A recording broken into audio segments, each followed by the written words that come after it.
The rain poured down on the old train station as Thomas Baker turned the key in his garage door.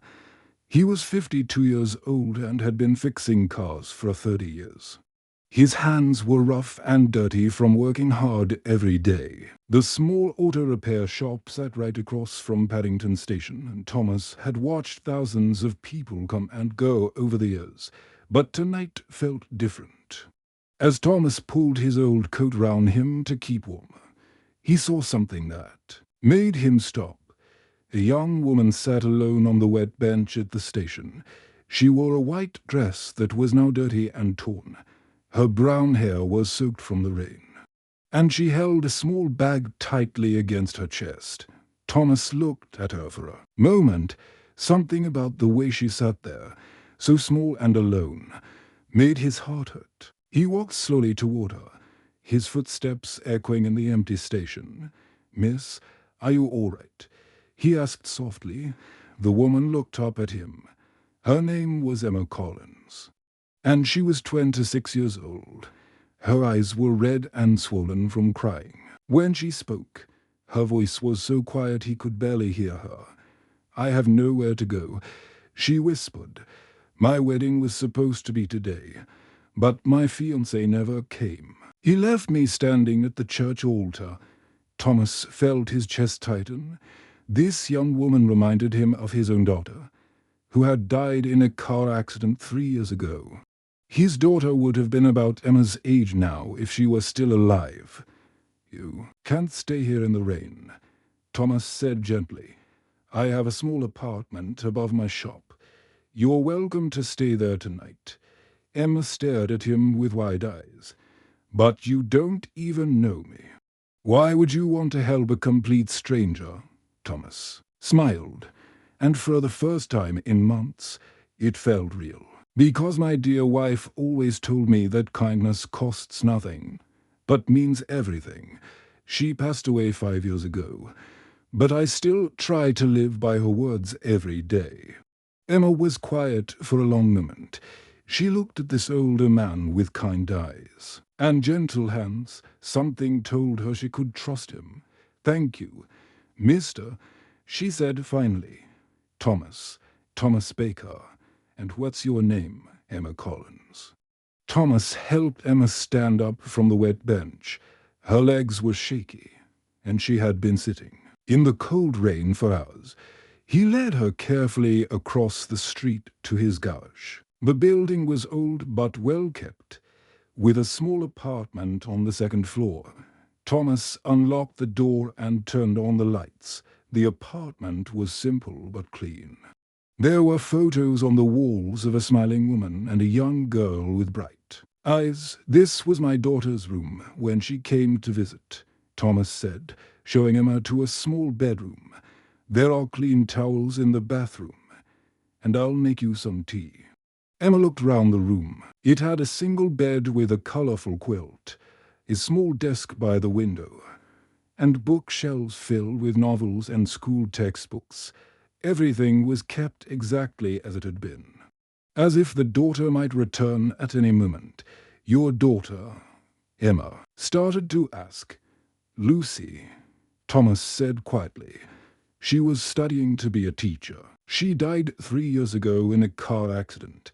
Emma's eyes filled with fresh tears. "I'm so sorry. She would have liked you," Thomas said. "She always wanted to help people who were hurting." Thomas left Emma alone to change out of her wet wedding dress. He went to the kitchen and put the kettle on for tea. As he waited for the water to boil, he looked at the photos of his wife Margaret and daughter Lucy on the kitchen table. He hadn't felt this alive in years. When Emma came out of the bedroom wearing some of Lucy's old clothes, Thomas had hot tea and toast waiting for her. "I don't know how to thank you," Emma said, sitting down at the small kitchen table. "You don't need to thank me," Thomas replied. "Just rest now. Tomorrow will be a better day." As Emma settled into the small bedroom that night, she felt something she hadn't expected after such a terrible day. For the first time in hours, she felt hope. She wasn't alone anymore. This kind stranger had opened his door and his heart too. Oh, when she needed it most. Outside, the rain continued to fall, but inside the small apartment above the garage, two broken hearts had found a moment of peace together. 3 weeks had passed since that rainy night when Thomas found Emma sitting alone at the train station. Life had changed for both of them in ways they never expected. Emma had found a job at the local primary school as a teaching assistant, and she loved every minute of it. The children's bright faces and endless questions made her heart feel full. Again, every morning before school, Emma would come downstairs to help Thomas in his garage. She organized all his messy paperwork into neat piles, answered the phone when customers called, and cleaned the waiting area until it sparkled. The small garage that had felt cold and empty for years was now warm and welcoming, you know. You've brought life back to this old place, Thomas told Emma one evening as they sat together eating dinner in the small apartment above the shop. He looked round at the clean windows, the fresh flowers Emma had put on the table, and the way everything seemed brighter now. Emma smiled at him across the table. You've given me more than just a place to stay, Thomas. You've given me a real family. Thomas felt his eyes fill with tears since losing his wife Margaret and his daughter Lucy. He had felt so alone in the world. He would come home from work each day to an empty apartment, eat dinner by himself, and go to bed in silence. But Emma's presence had reminded him that life could still hold joy and laughter. Tell me more about your family, Emma asked gently, noticing how Thomas always looked at the photos on the mantelpiece with such love. Thomas stood up and walked over to the old wooden shelf where he kept his most precious memories. He picked up a photo of a woman with kind eyes and a gentle smile. This is my Margaret. We were married for 25 years. She worked as a nurse at the local hospital and took care of everyone who needed help. He picked up another photo showing a young woman with bright eyes and long brown hair. And this is our Lucy. She was studying to be a teacher. Just like you, she wanted to help children learn and grow. Emma walked over and touched the photo gently. They would be so proud of the man you are, Thomas. You saved me when I had lost everything and had nowhere to turn. And you saved me too, Thomas replied, his voice soft with emotion. I had forgotten how to smile until you came along and filled this place with life again. As the days passed, Emma began doing something special in the evenings. She would help local children with their homework in the back room of the garage. Thomas would bring them cups of tea and homemade biscuits, watching with pride as Emma patiently explained math problems and helped the children with their reading. Sounded out slowly. Emma would tell 8-year-old Billy when he struggled with a difficult word, take your time. You can do this. When Billy finally read the word correctly, his face would light up with pride, and Emma would clap her hands. With joy, Thomas would watch from the doorway, remembering how his own daughter Lucy had dreamed of moments just like these. The neighbors began to notice the changes round the garage.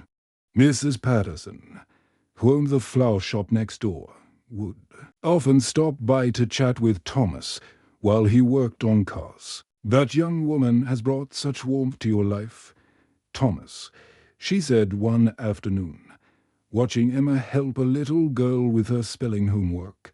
I haven't seen you this happy in years. Thomas nodded, watching Emma laugh with the children as they worked together at the old wooden table. She's like the daughter I lost, but found again in a different way. I never thought I could feel this blessed again. Emma had found something precious too. After growing up without a father who truly cared about her, she had discovered in Thomas a father figure who loved her unconditionally.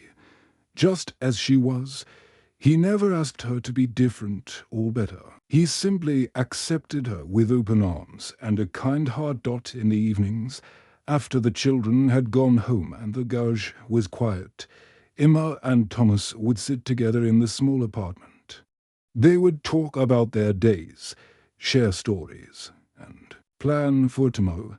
The loneliness that had filled both their hearts for so long was slowly being replaced with something beautiful, the warmth of a family that had chosen each other. Thomas had given Emma a safe place to heal her broken heart. Emma had given Thomas a reason to believe in happiness again. Together, they had created something neither of them had expected to find. A home built on love, kindness, and the simple joy of caring for each other. Spring arrived with warm sunshine and blooming flowers, bringing new hope to Thomas's garage. Emma had been living above the shop for 3 months now, and the place looked completely different. She had painted the waiting area a bright, cheerful yellow that made everyone smile when they walked in. She had also bought comfortable chairs from the second-hand store so customers could sit and relax while they waited for their cars to be fixed. Emma's work at the local primary school was going better than she had ever dreamed. The children loved her gentle way of teaching, and she had a special gift for helping them understand difficult lessons. Mrs. Williams, the headmistress, had been so impressed with Emma's work that she called her into the office one Tuesday. "Morning, Emma. I have wonderful news," Mrs. Williams said with a big smile. "The school board has approved my request to offer you a permanent teaching position. You've shown such dedication to our students." Emma could hardly believe her ears. Just 3 months ago, she had been sitting alone in the rain with nowhere to go. Now she had a real job doing what she loved most, helping children learn and grow. That evening, Emma rushed home to tell Thomas the exciting news. He was working under the hood of an old blue car when she burst through the garage door with a huge smile on her face. "Thomas, guess what happened today?" she said, practically bouncing with excitement. Thomas looked up from his work, wiping his hands on a dirty rag.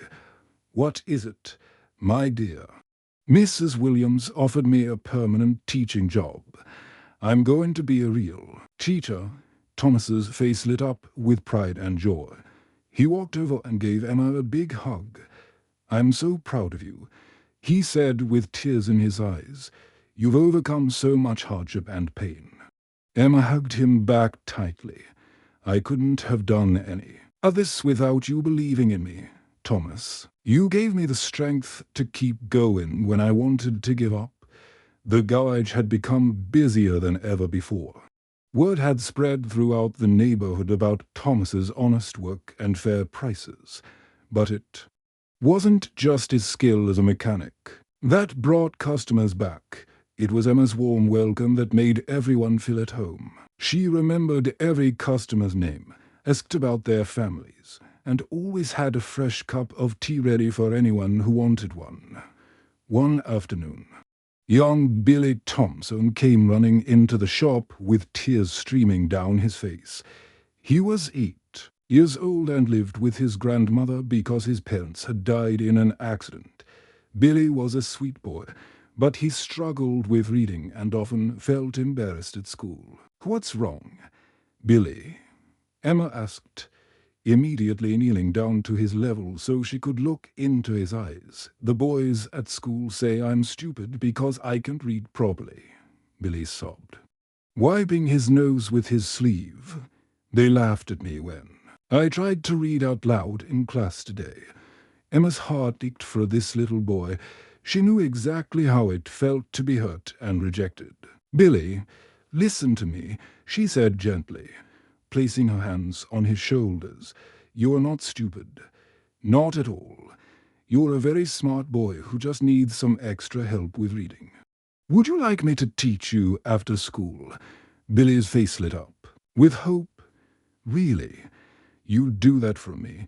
"Of course I would. We'll start tomorrow, and I promise you'll be reading like a champion in no time."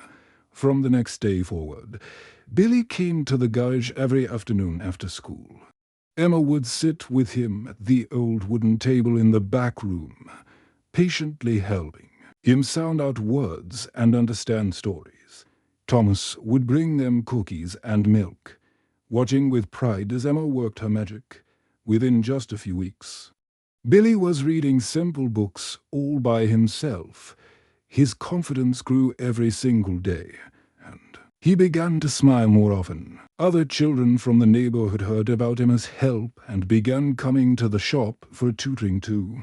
Thomas watched with amazement as Emma turned part of his garage into a small learning center.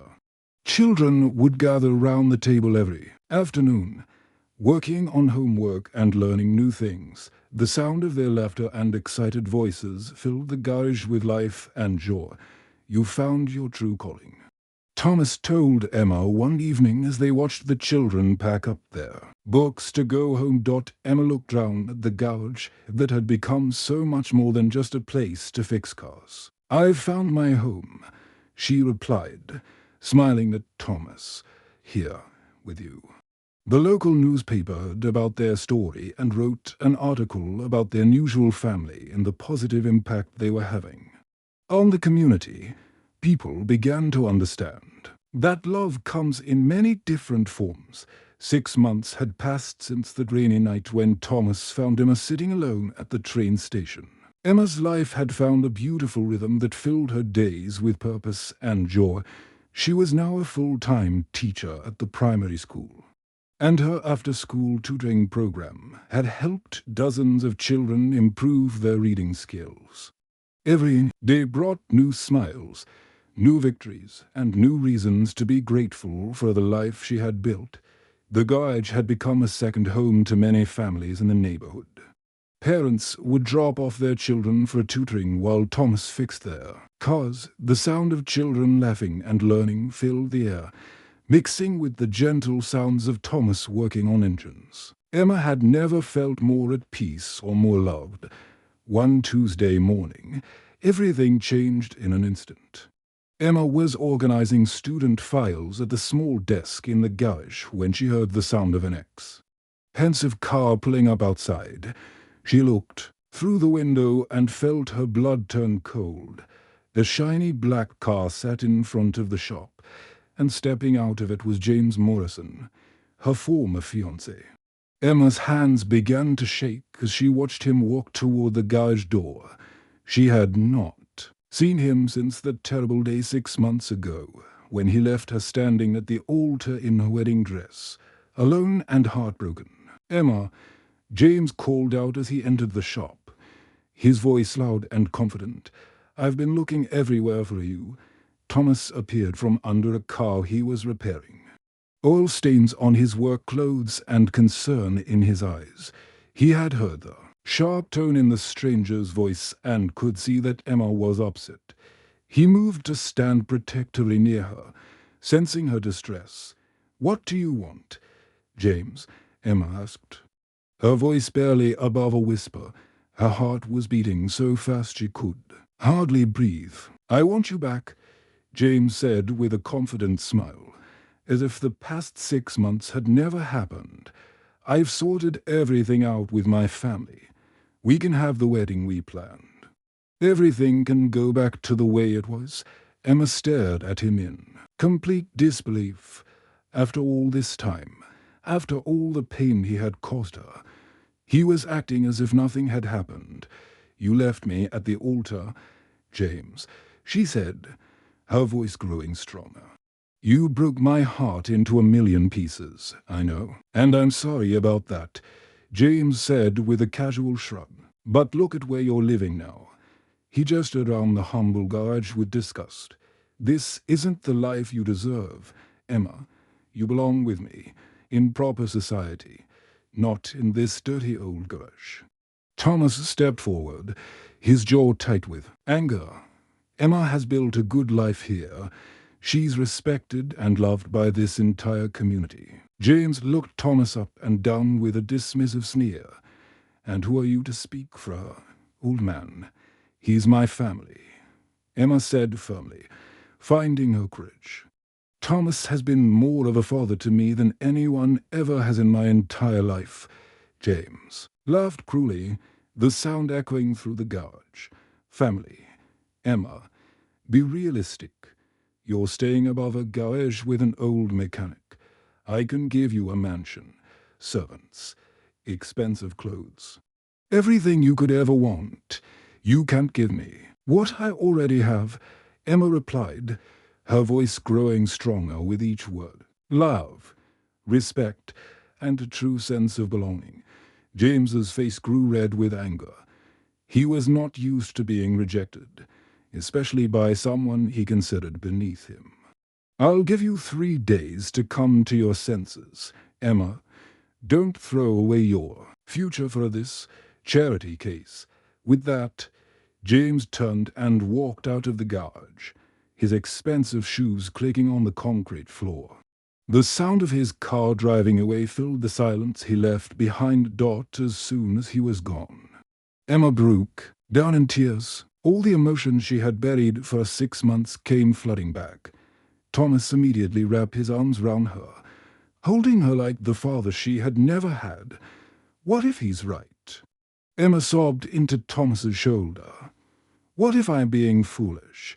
What if I'm wasting my life here? Emma, look at me, Thomas said gently, pulling back so he could see her face. You've grown into a wonderful woman. You've helped so many children learn to read and love learning. You've brought joy to this entire community. That's not foolish. That's beautiful. Emma looked into Thomas's kind eyes and saw nothing but love and pride. She realized that James could never understand the treasure she had found in this simple life. The next morning, Emma woke up with a new sense of determination. Burning in her heart, she had made her choice, and nothing James could say or do would change her mind. At school, she threw herself into her work with renewed passion, reading stories to her students with extra energy and helping them with their lessons with even more patience than before. But James was not finished with his cruel plan. He began walking round town, stopping at shops and cafes to spread nasty rumors about Emma and Thomas. He told people that Emma was taking advantage of Thomas's kindness, that she was using him for free housing and money. He painted her as a selfish woman who was too lazy to make her own way in the world. Some people in town began to believe these lies. A few customers stopped coming to the garage, whispering to their friends that maybe they should take their cars somewhere else. Thomas noticed that business was slower than usual, but he said nothing to Emma because he did not want to upset her. Mrs. Patterson from the flower shop next door was furious when she heard the gossip spreading through town. She had watched Emma and Thomas together for months and knew the truth about their relationship.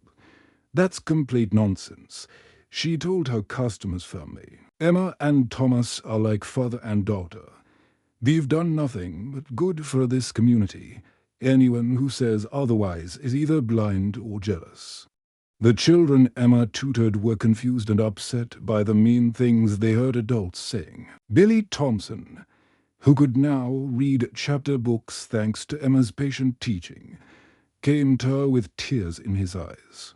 "Miss Emma, why are some people saying mean things about you and Mr. Thomas?"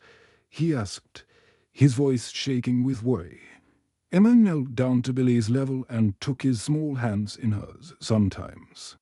"Billy, people don't understand that families can be different from what they expect.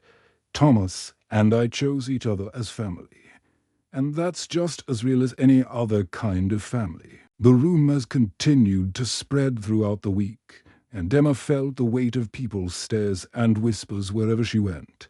But she held her head high, knowing that the truth was more powerful than any lie. On Friday evening, the community held a meeting at the local church. James had convinced some people to attend, hoping to turn the entire town against Emma and Thomas.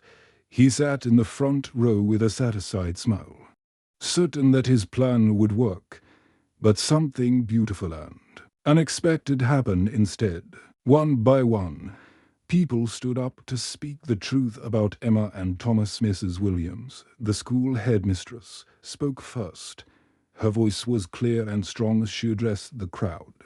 Emma Collins is one of the finest teachers I've ever worked with. She's transformed the lives of countless children in our school. Billy's grandmother stood up next, her voice trembling with emotion. My grandson couldn't read a single word 6 months ago. Now, he devours books every night.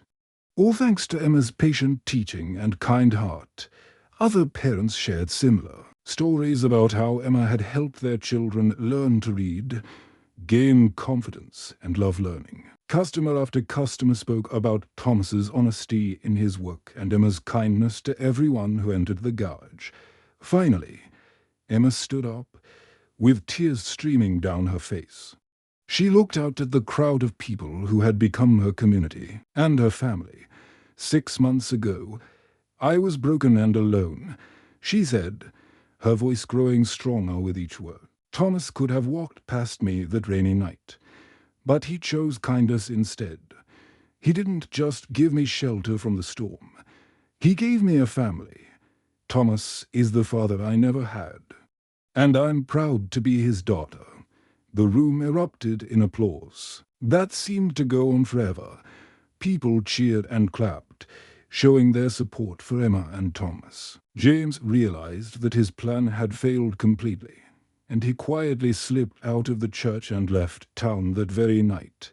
6 months later, Emma married Robert Clark, a kind teacher from the neighboring school who had fallen in love with her. Gentle heart and dedication to helping children, Thomas walked her down the aisle, beaming with pride as he gave away the daughter he had found and chosen.